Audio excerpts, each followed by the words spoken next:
D block complete कराया था, F block start किए थे। एक बार फिर से हम बताने जा रहे हैं एफ ब्लॉक एलिमेंट्स क्या पढ़ना है उसके बारे में।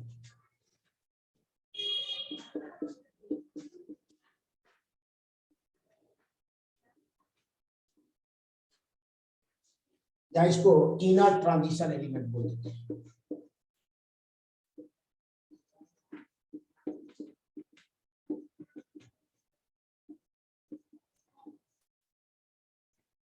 इसमें दो सीरीज होते हैं, लेंथेनॉइड्स एंड एक्टिनॉइड्स। इसका general electronic configuration n-2 f1 to 14 n-1 d 0 या 1 और ns2।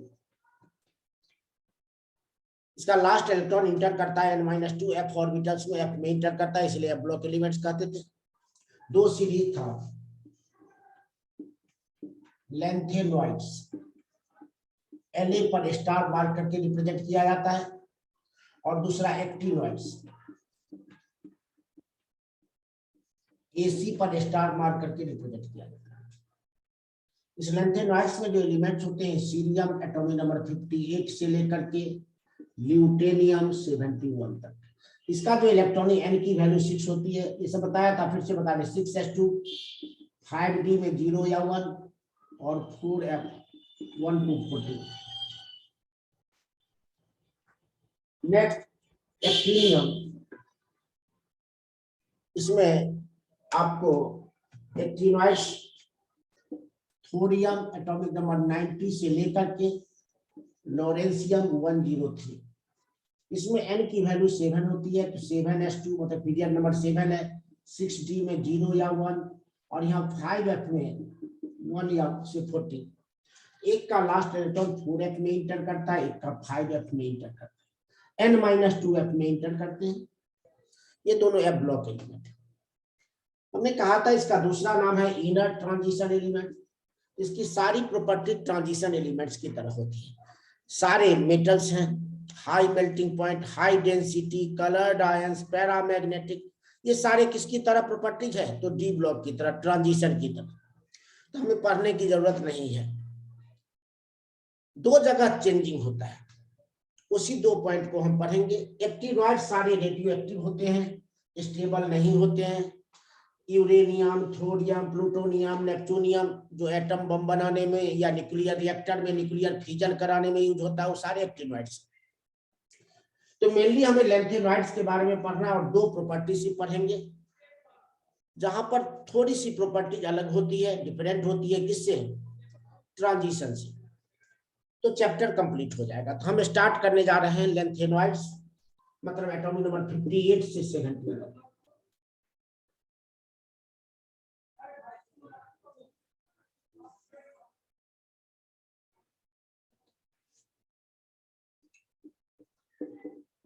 लेंथेनॉइड्स जिसका बताया था 4f1 to 14, 5d में 0 to 1 और 6s। दो प्रॉपर्टीज हम डिस्कस करेंगे, एक ऑक्सीडेशन स्टेट। पहले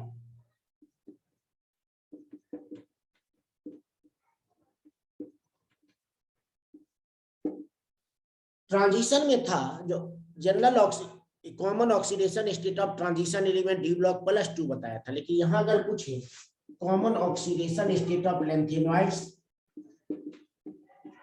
+3, ये ट्राई पॉजिटिव आयन बनाता है।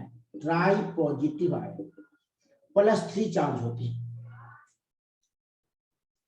एक सम एलिमेंट्स है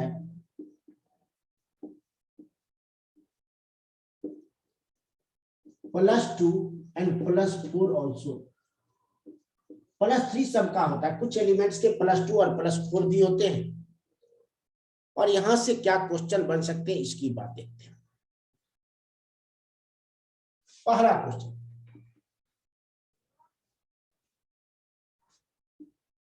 नेम वन लेंथेनॉइड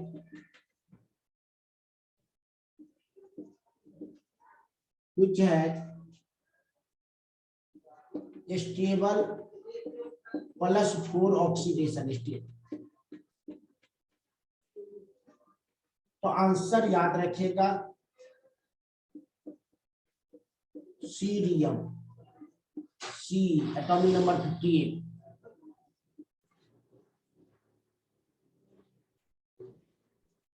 अब क्यों इसका होता है ओरियम एकदम आंसर, तो यहाँ सीरियम की +4 ऑक्सीडेशन स्टेट होती है। अब यहाँ पर देखिएगा सीरियम एटॉमिक नंबर 58, जेनॉन 54 होता है, 4F1 होते हैं, 5D1 होता है और 6S2 होता है। आगे क्वेश्चन बनेगा इस पर, क्या क्वेश्चन बनेगा वो बताएंगे। अब सीरियम 3+ तो सबका होगा +3, तो सीरियम 3+ की इलेक्ट्रॉनिक कन्फिगरेशन में 2 इलेक्ट्रॉन यहाँ से 1 इलेक्ट्रॉन है, तो जेनॉन 4F1 बचेगा, 5D0, 6S0। अगर F से ये 1 इलेक्ट्रॉन निकल जाएगा तो इनर्ट गैस कन्फिगरेशन हो जाएगा Ce4+, xenon 4F0, 5D0, 6S0। अब ज्यादा स्टेबल कौन सा हो गया, C3+ और C4+ में मोर स्टेबल कौन सा हो गया, देखो तो 4+, और एक ही एलिमेंट है जिसकी 4+ ऑक्सीडेशन स्टेट स्टेबल होता है, वो है सीरियम, याद रखिएगा। और इसीलिए क्वेश्चन पूछ सकता है तुम। तब और क्या क्वेश्चन बना सकते हैं, तुम इसकी बात करते हैं तो C3+ चाहेगा तो हम C4+ में कन्वर्ट हो जाए, क्योंकि ये है मोर स्टेबल, ये है मोर स्टेबल। मोर स्टेबल है तो क्या चाहेगा, किसमें कन्वर्ट हो जाए, C3+, C4+। तो नेक्स्ट क्वेश्चन तुम्हें पूछा जा सकता है,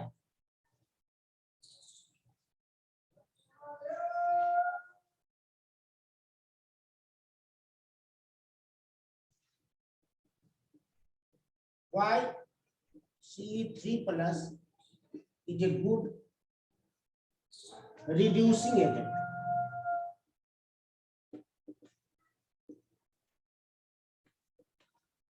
Why C3+ is a good reducing agent? Answer same है, C3+ कन्वर्ट होना चाहेगा C4+, और इलेक्ट्रॉन लूज करेगा, इलेक्ट्रॉन लूज करना ऑक्सीडेशन कहलाया, ये है मोर स्टेबल और ये है लेस स्टेबल। ऑक्सीडाइज होगा तो कौन सा एजेंट होगा, कौन सा ऑक्सीडाइजिंग या रिड्यूसिंग एजेंट, रिड्यूसिंग एजेंट। तो यही बात तुमको इंग्लिश में लिखना है, तो since C4+ is more stable than C3+, hence C3+ oxidizes into Ce4+, therefore C3+ is a good reducing agent। अब एक दूसरा क्वेश्चन भी आ सकते हैं, next question, why Ce4+ is good oxidizing agent।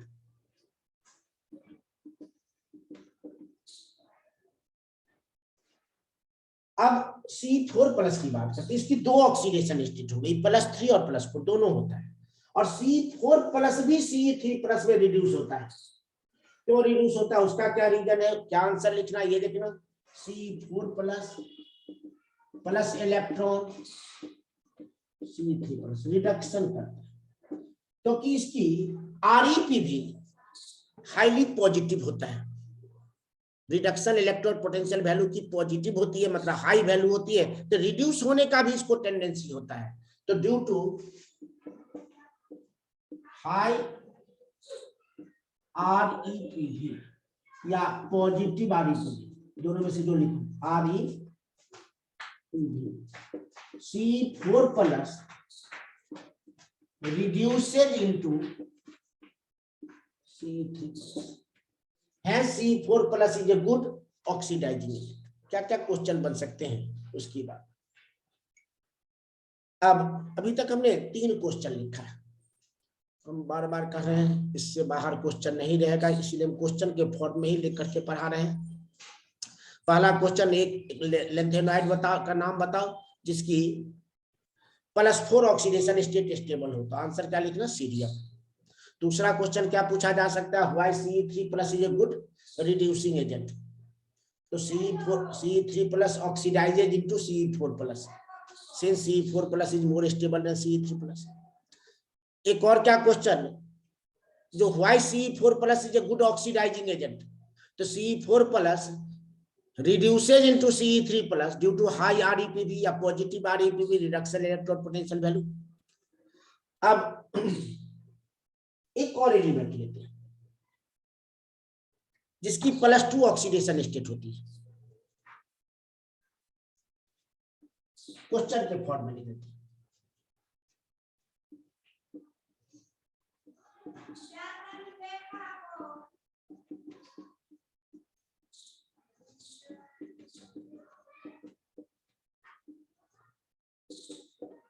Europium 3+ is a good oxidizing agent. Why? देखो यहां पर europium का एटॉमिक नंबर 63 होता है, इसका 4F7 5D0 6+2 common oxidation state 3+ होता है। तो यूरोपियम 3+ का हम लिख रहे हैं जेनन 4F6 और यूरोपियम 2+ का लिख रहे हैं जेनन 4F7। बताओ तो कौन ज्यादा स्टेबल है, 3+ या 2+? कुछ चीज मोर स्टेबल 2+। क्यों 2+ ज्यादा स्टेबल है?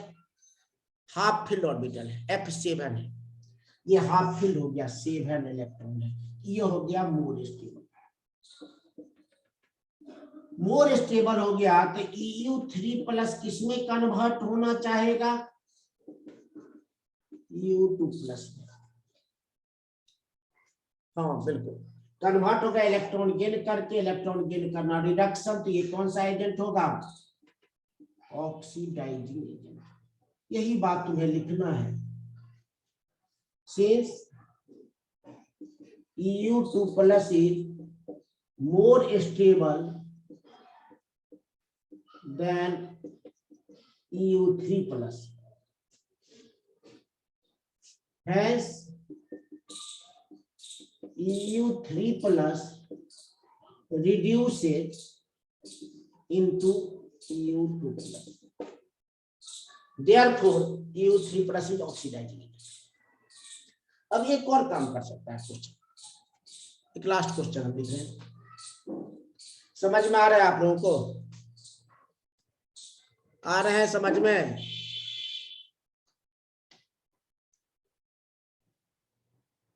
समझ में आ रहे हैं? तो फिक्स क्वेश्चन है, इससे बाहर फुल स्टॉप का क्वेश्चन नहीं आएगा। बार बार हम रिपीट कर रहे हैं, इसीलिए हम क्वेश्चन के फॉर्म में, तो तुम्हें दिक्कत नहीं आए। अब चेंज क्या कर सकता है क्वेश्चन, देखो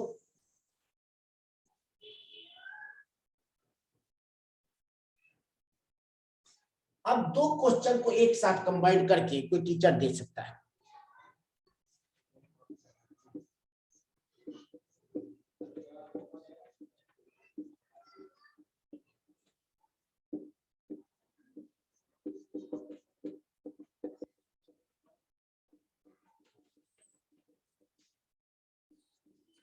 Why Ce3+ is reducing while EU3+ is oxidizing?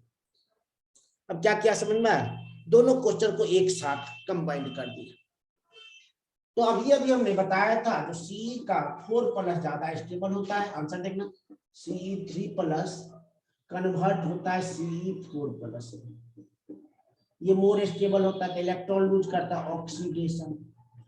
और EU का 2+ ज्यादा स्टेबल होता है, इलेक्ट्रॉन गेन करता है, तो रिडक्शन। अब दोनों को एक साथ दे दिए, Ce3+ रिड्यूसिंग एजेंट है और EU3+ ऑक्सीडाइजिंग एजेंट है। व्हाई?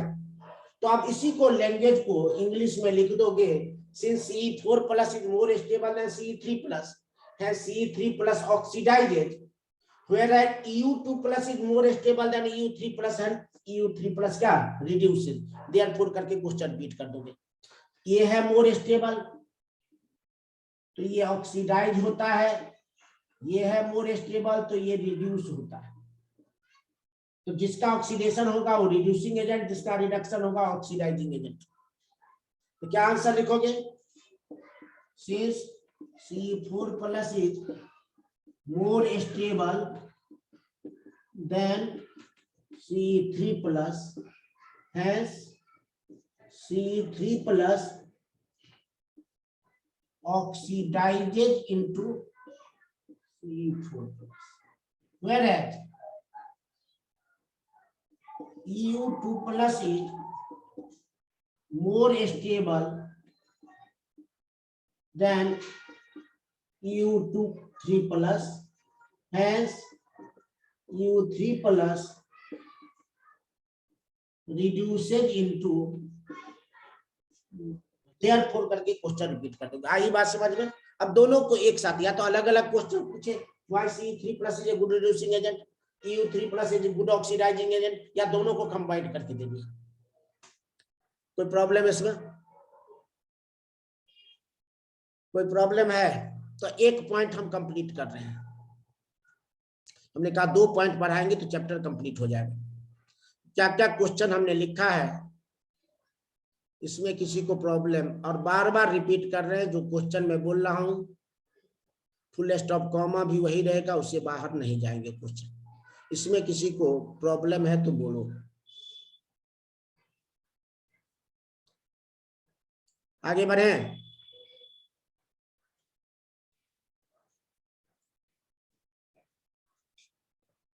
अब एक दूसरा पॉइंट हम पढ़ें, सेकेंड पॉइंट का डिस्कशन। हमने कहा 2 पॉइंट पढ़ लेंगे तो एटॉमिक रेडियस या एटॉमिक साइज, एटॉमिक रेडियस या atomic size.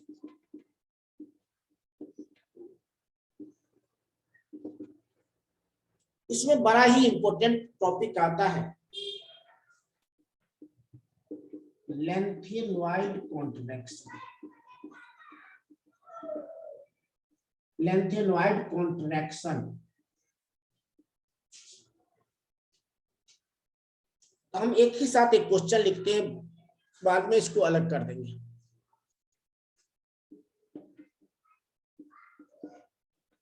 What is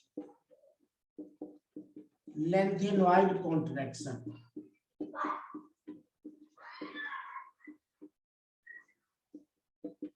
Give its cause and consequences.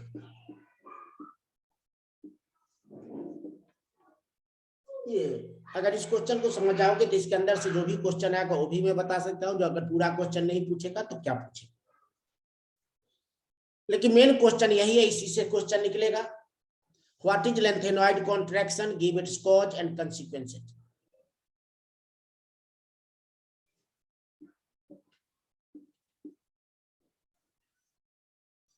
यहां देखिएगा, लेंथेनम से जब ल्यूटेनम तक बढ़ते हैं, एटॉमिक नंबर 57, 58, 59, यहां तक 71, एटॉमिक नंबर बढ़ता जाता है और साइज एटम का रेगुलरली डिक्रीज होते जाते हैं। एटॉमिक साइज रेगुलरली डिक्रीज, जैसे जैसे एटॉमिक नंबर बढ़ता है साइज छोटा होता चला जाता है। कहीं पर वेरिएशन है, जैसे डी ब्लॉक में कहीं पर इंक्रीज कर जाता था, कहीं पर डिक्रीज, लास्ट जाते जाते शिल्डिंग इफेक्ट डोमिनेट हो जाती थी और साइज क्या हो जाता, थोड़ा बढ़ जाता था। यहाँ पर कंटिन्यूअसली डिक्रीज करता है, थोड़ा थोड़ा ही डिक्रीज करता है लेकिन कंटिन्यूअसली डिक्रीज करता है। कॉन्ट्रैक्ट करना, कॉन्ट्रैक्शन मतलब छोटा होना। या इसका ऑक्सीडेशन स्टेट होता है +3, La3+ से बढ़ेंगे और लास्ट वाला आएंगे Lu3+। इसको बोलते हैं एटॉमिक नंबर 57, 58, इस तरह से ट्राई पॉजिटिव आयन। इसको क्या बोलोगे? Try positive ion. इस आयन का भी साइज, आयनिक साइज रेगुलरली डिक्रीजेस। मतलब एटम का भी साइज डिक्रीज करता है और आयन का भी साइज रेगुलरली डिक्रीज करता है, एटॉमिक नंबर बढ़ता रहता है। किस आयन की बात कर रहे हैं तो try positive ion, try positive मतलब +3 वाले चार्ज, क्योंकि ऑक्सीडेशन स्टेट कॉमन होता है +3। तो मैं एक आंसर बोल रहा हूं, एक लाइन बोल रहा हूं, what is lanthanoid contraction? The regular decrease in size of lanthanoids, ये सारे लेंथेनॉइड्स हैं, and they are tripositive ion. ये हो गया लेंथेनॉइड्स सारा, और ये इसका क्या हो गया, try positive ion. The regular decrease in size of lanthanoids and their tri-positive ions with increase in atomic number is called lanthanoid contraction. What is lanthanoid? इसका आंसर बता रहे हैं इतना तक। What is lanthanoid contraction? The regular decrease in size of lanthanoids and their tri-positive ions with increase in atomic number is referred as lanthanoid contraction. What is lanthanoid contraction? 3 बार 4 बार 5 बार 10 बार 50 बार हम बोल रहे हैं जो तुम्हें याद हो। What is lanthanoid contraction? Important question है। The regular decrease in size of किसका किसका the regular decrease in size of lanthanoids and their tripositive ions with increase in atomic number is referred as, is called, क्या बोलते हैं इसको, lanthanoid contraction. याद हुए तुम लोग को? याद हुए? एटम और आयन दोनों का साइज रेगुलरली डिक्रीज करता है जैसे जैसे एटॉमिक नंबर बढ़ता है, 57, 58, 59। तो व्हाट इज लेंथेनॉइड कॉन्ट्रैक्शन? इसको मिटा देते हैं। तो पहला का क्वेश्चन का आंसर हमने दे दिया। क्या दिया आंसर हमने? क्या दिया आंसर? मैं अनम्यूट कर रहा हूं। What is lanthanoid contraction? बोल सकते हो कोई? Regular decrease in size of lanthanoids and tri-positive ions. ion Increase in atomic number, with increase in atomic number is called lanthanoid contraction. एक बार फिर से बोलो तो कोई दूसरा बच्चा जो बोला है वो नहीं। Regular decrease in size of lanthanoids and their tri-positive ions with increase in their atomic number is referred to as lanthanoid contraction. चलिए अब हम कॉज बताते हैं। अब इस क्वेश्चन का what is the cause of lanthanoid contraction? चलिए दिखाते हैं हम यहाँ पर 1 2 3 4 5 6 ये पीरियड 6th पीरियड में था, मतलब 6 वैलेंस है। अब हम आपको इलेक्ट्रॉनिक कंफर्मेशन दिखाते हैं। यहाँ 6s में 2 इलेक्ट्रॉन है, 4f यहाँ लास्ट इलेक्ट्रॉन बढ़ता है। कहाँ बढ़ता है? 4th ऑर्बिट के f में। 1 से लेकर के 4f में कितने इलेक्ट्रॉन भरते हैं? 1 से लेकर के 40। तो जैसे हम स्टार्ट करते हैं एटॉमिक नंबर 58 कहा तो एक प्रोटॉन बढ़ा, यहाँ एक इलेक्ट्रॉन 4th ऑर्बिट में बढ़ गया। हमने क्या बताया था? एक तरफ न्यूक्लियर चार्ज बढ़ा, एक तरफ क्या बढ़ जाएगा? Shielding effect. फिर 59 कहा एटॉमिक नंबर फिर 1 से बढ़ा तो एक प्रोटॉन न्यूक्लियस में बढ़ेगा और एक इलेक्ट्रॉन 4f में भर गया। यही हम तुम्हें डी ब्लॉक में दिखाए थे। ट्रांजिशन में एक एक न्यूक्लियस में इलेक्ट्रॉन भरता जाता था तो न्यूक्लियर चार्ज बढ़ते जाते थे। दूसरी तरफ अंदर वाले सेल में वहां पेनल्टीमेट सेल में ऐड होता था। यहाँ कहाँ ऐड हो रहा है? एंटी पेनल्टीमेट सेल, एक और अंदर। इसको वैलेंस सेल, इसको पेनल्टीमेट सेल, इसको क्या बोलेंगे? Anti penultimate shell. तो क्या होना चाहिए? साइज सिमिलर रहना चाहिए क्योंकि न्यूक्लियर चार्ज भी बढ़ रहा है और शिल्डिंग इफेक्ट भी बढ़ रहा है। लेकिन अब मैं तुम्हें आंसर, न्यूक्लियर चार्ज बढ़ रहा है वो तो तुम लोगों को दिखाई पड़ रहा है, एटॉमिक नंबर बढ़ रहा है तो क्या बढ़ेगा? Number of protons in the nucleus. Nuclear charge बढ़ रहा है, एक एक इलेक्ट्रॉन 4th ऑर्बिट में बढ़ रहा है तो क्या बढ़ना चाहिए? Shielding. अब हम तुम्हें आंसर बताते हैं लेंथेनॉइड कॉन्ट्रैक्शन। क्लास 11th में तुम्हें s ऑर्बिटल का शेप पढ़ाया गया। s ऑर्बिटल का शेप होता है स्फेरिकल, p का होता है डम्बेल, d का होता है डबल डम्बेल, f का कैसा शेप होगा? f का कैसा शेप होता है? Double dumbbell. डबल डम्बेल तो d का था। पुट ऑल कुछ कैसा शेप होता ही नहीं, लिखा ही नहीं गया था बुक में, तो कहाँ से तुम बता पाओ? लिखा था एफ का कोई प्रॉपर ओरिएंटेशन नहीं होता है, इलेक्ट्रॉन डिफ्यूज फॉर्म में होते हैं, कुछ इलेक्ट्रॉन यहाँ है, कुछ इलेक्ट्रॉन वसुंधरा में, कुछ इलेक्ट्रॉन मयूर विहार फेज 3 में है, घूम रहा है, कोई प्रॉपर शेप नहीं होते, प्रॉपर ओरिएंटेशन नहीं होता। तो लास्ट इलेक्ट्रॉन तो इंटर कर रहा है कहां पर? एंटी अंदर वाले सेल में, लेकिन किस ऑर्बिटल में इंटर कर रहा है बताओ तो? किसमें इंटर कर रहा है? एफ में। और एफ का कोई प्रॉपर ओरिएंटेशन नहीं होता, इलेक्ट्रॉन एक जगह नहीं होता, डिफ्यूज फॉर्म में होता है। तो इसके इलेक्ट्रॉन रिपेल, जब मान लो यहां न्यूक्लियस है और यहाँ पर इलेक्ट्रॉन है, वैलेंस इलेक्ट्रॉन, उसको एक खींच रहा है, अंदर वाले सेल में जब इलेक्ट्रॉन बढ़ जाएगा, बीच में जब इलेक्ट्रॉन बढ़ जाएगा तो इसको क्या करेगा? रिपेल करेगा। लेकिन ये इलेक्ट्रॉन एक जगह रहेगा तब ना अंदर वाला इलेक्ट्रॉन, अगर अंदर वाला इलेक्ट्रॉन घूमने के लिए एक चला जाए वसुंधरा, एक मयूर फेज 3, एक मयूर फेज 1, एक नोएडा, तब क्या होगा? न्यूक्लियस तो इसको खींच लेगा, क्योंकि न्यूक्लियस में तो प्रोटॉन बढ़ ही रहा है।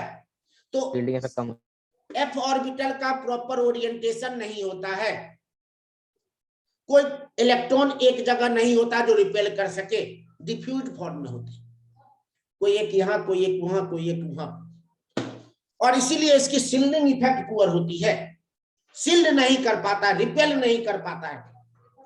तो न्यूक्लियस में तो प्रोटॉन बढ़ ही रहा है, क्या बढ़ रहा है? न्यूक्लियर चार्ज, और न्यूक्लियर चार्ज बढ़ेगा तो फोर्स ऑफ अट्रैक्शन क्या होगा? बढ़ेगा। अंदर इलेक्ट्रॉन बढ़ रहा था तो फोर्स ऑफ रिपल्शन बढ़ता, लेकिन अंदर इलेक्ट्रॉन कहां बढ़ रहा है? एफ ऑर्बिटल्स में। एफ का क्या होता है? Poor shielding effect.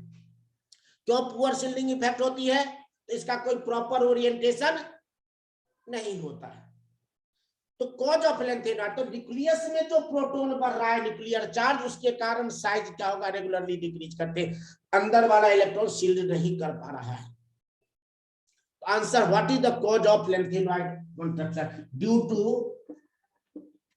improper orientation of f orbitals. Electrons of f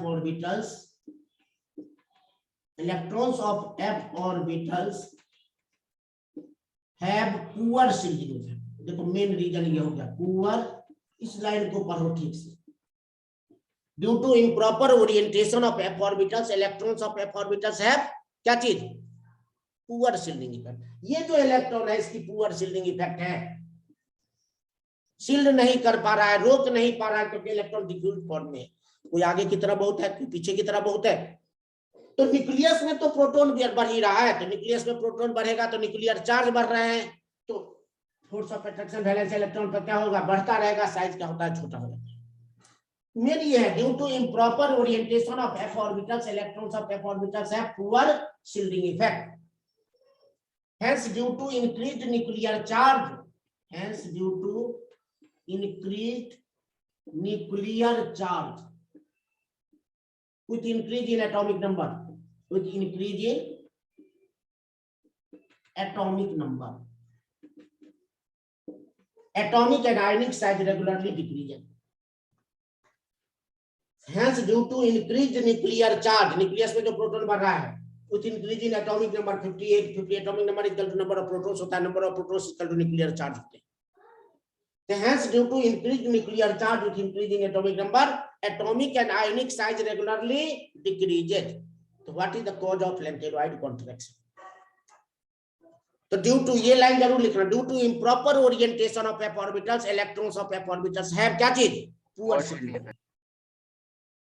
Hence due to increased nuclear charge with increase in atomic number, atomic and ionic size regularly decreases.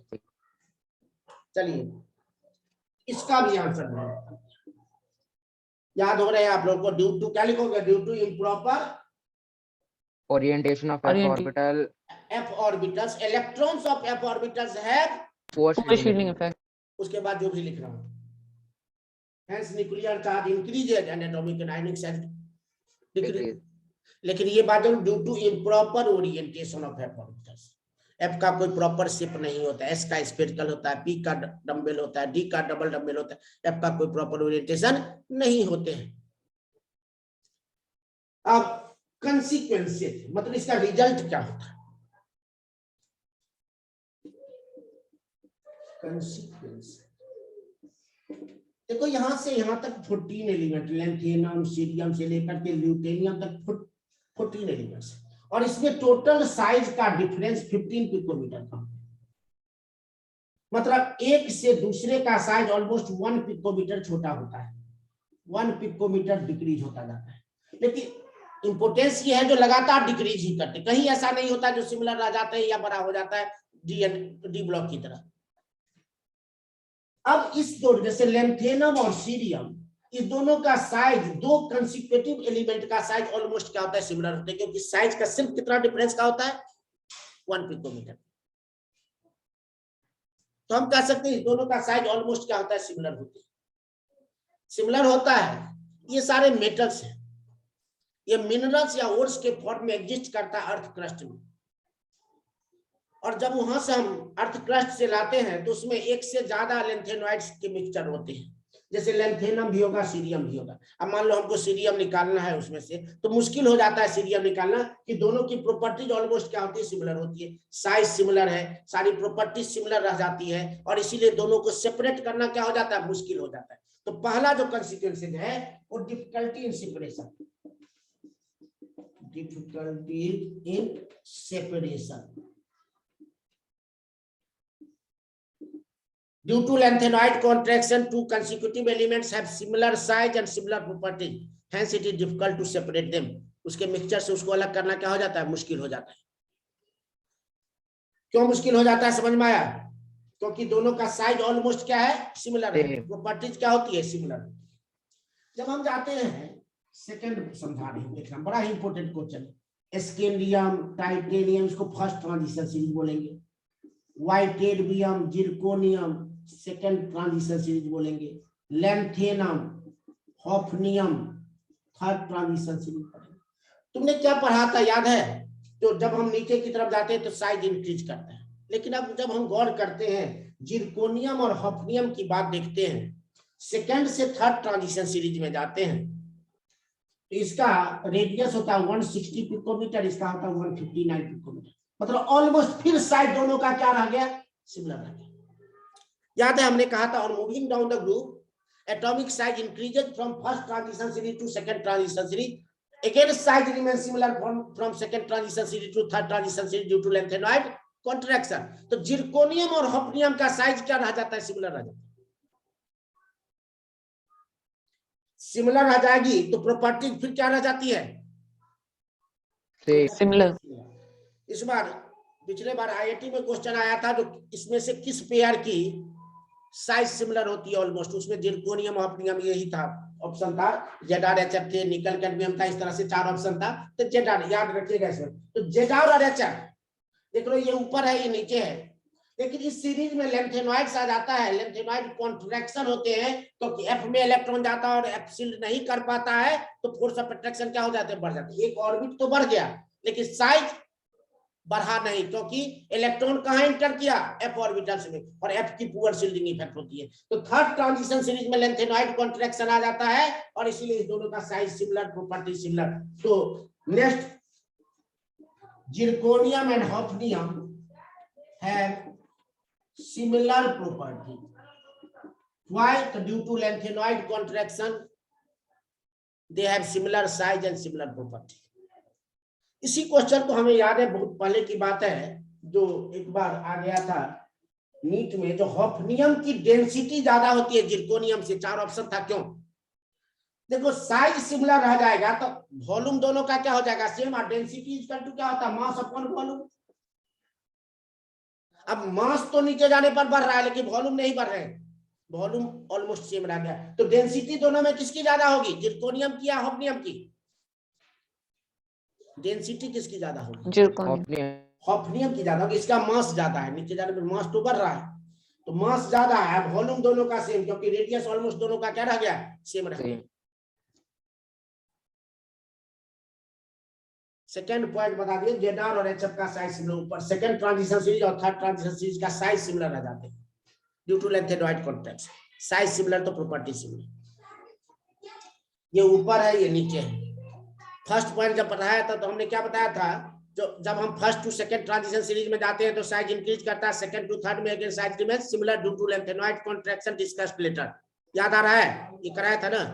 तो हम कह रहे हैं जिरकोनियम और हॉफनियम की साइज सिमिलर रह जाती है, और इसीलिए प्रॉपर्टी, क्योंकि हॉफनियम थर्ड ट्रांजिशन सीरीज में, यहाँ लैंथेनॉइड्स के बाद आता है, 57 के बाद 72 आते हैं, एटॉमिक नंबर तो 14 से बढ़ गया, लेकिन न्यूक्लियर चार्ज तो बढ़ गया, लेकिन 14 इलेक्ट्रॉन रिपेल नहीं कर पाया, शिल्ड नहीं कर पाया, क्योंकि कहां इलेक्ट्रॉन इंटर किया था, एफ ऑर्बिटल से। तीसरा देखो, नीचे जाने पर जनरल कंसेप्ट क्या होता है, नीचे जाने पर आयोनाइजेशन एनर्जी इंक्रीज करती है या डिक्रीज करती है, बता दो। नीचे जाने पर आयोनाइजेशन एनर्जी इंक्रीज करता है या डिक्रीज करता है, याद है जनरल है? आयोनाइजेशन एनर्जी और मूविंग ऑन द डिक्रीज करता है। लेकिन यहाँ पर ये थर्ड ट्रांजिशन सीरीज और ये सेकंड ट्रांजिशन सीरीज, इसकी आयोनाइजेशन एनर्जी ज्यादा हो जाती है, नीचे वाले की ज्यादा हो जाती है, क्योंकि इसमें लैंथेनॉइड कॉन्ट्रैक्शन होता है, इफेक्टिव न्यूक्लियर चार्ज बढ़ जाएगा, साइज छोटा हो रहा है, फोर्स ऑफ अट्रैक्शन क्या हो जाएगा, बढ़ जाएगा, इलेक्ट्रॉन निकलना क्या हो जाएगा, मुश्किल हो जाएगा। तो तीसरा जो कंसिक्वेंसेज होता है वो होते हैं ionization energy of third transition series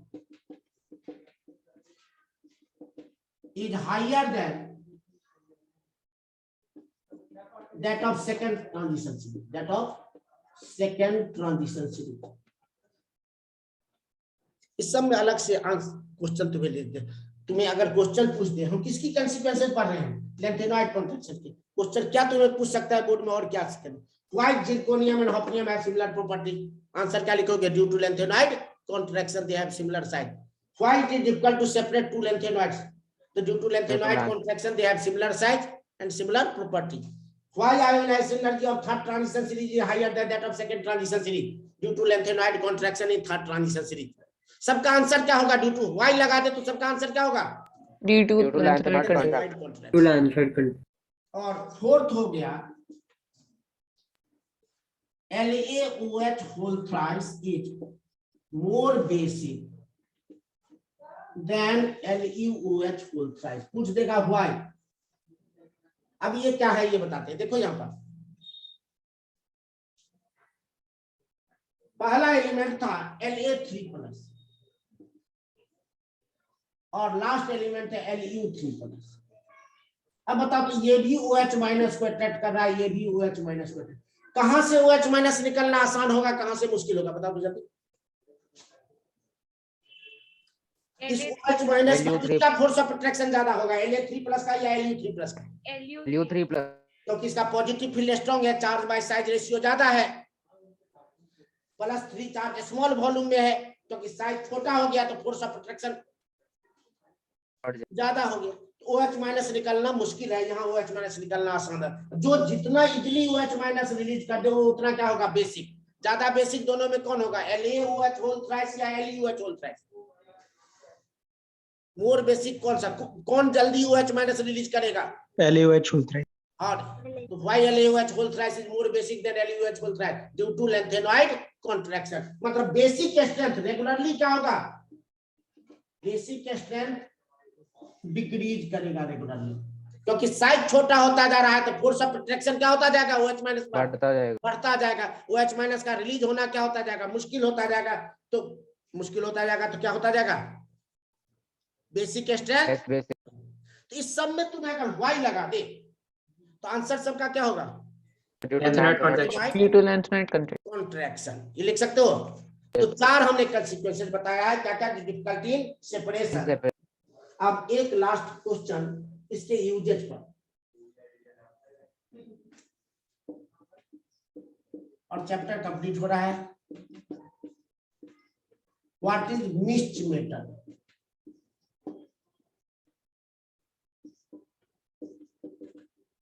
give its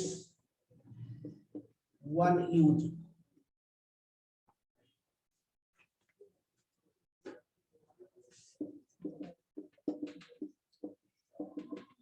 mixed metal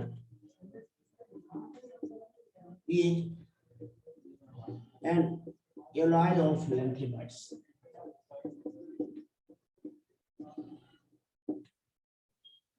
lanthanoids का एलॉय है, इसमें लैंथेनम होता है 95%, सीरियम होता है 5% और ट्रेसेस ऑफ मैंगनीज, आयरन, ये सब होते हैं, और इसका यूज होता है, it is used to make bullet cell. Bullet का जो ऊपर वाला खोखा होता है वो बनाने के लिए इसका यूज किया जाता है। मिक्स्ड मेटल एलॉय है किसका, लैंथेनोइड्स का। इसमें लैंथेनम होते हैं 95%, 5% सीरियम होता है, traces of iron, manganese etcetera होते हैं। बहुत ही हार्ड और स्ट्रांग होता है। बुलेट का ऊपर वाला खोखा बनाने में, बुलेट सेल बनाने में इसका यूज किया जाता है। और ये यहाँ पर कंप्लीट हो गया लैंथेनोइड। एक्टिनोइड सिलेबस से हटा दिया है, लेकिन तुम्हारे नोट्स में 3 क्वेश्चन है, उसी 3 को। एक्टिनोइड कॉन्ट्रैक्शन भी होता है, लेकिन actinoid contraction is greater than lanthanoid contraction from element to element, क्योंकि उसका इलेक्ट्रॉन 5f में इंटर करता है और 5f की और भी पुअर शिल्डिंग इफेक्ट होगी। दूसरा क्वेश्चन है कि एक्टिनोइड्स में कि ऑक्सीडेशन स्टेट +3 +4 +5 +6 +7 लार्ज वेरिएशन होता है ऑक्सीडेशन स्टेट में, क्योंकि उसका एनर्जी का डिफरेंस जो 5f 6d और 7s का कम होता है। और तीसरा क्वेश्चन है जो chemistry of actinoids is not so smooth as lanthanoids, क्योंकि उसकी large variation in oxidation state होता है और रेडियो एक्टिव नेचर होते हैं। ये 3 क्वेश्चन अगर एक्टिनोइड्स सिलेबस से हट चुका अगर आएगा तो इसी 3 क्वेश्चन आंसर लिखा हुआ है। स्कूल में भी मतलब बहुत सारे टीचर को नहीं मालूम रहता है जो कौन सा सिलेबस से हटा है नहीं हटा है, तो सीबीएसई बोर्ड में तो नहीं आएगा। तो 3 क्वेश्चन हमने एक्टिनोइड से लिखा है। इसके बाद 2 कंपाउंड था K2Cr2O7 और KMnO4 का प्रिपरेशन प्रॉपर्टी जो हट चुका है, इसलिए उससे तो आएंगे नहीं। और यहाँ पर ये चैप्टर कंप्लीट हो रहा है, ये चैप्टर कंप्लीट हो रहा है। बहुत इजी सा चैप्टर है, इसमें कहीं मार्क्स नहीं कटते हैं।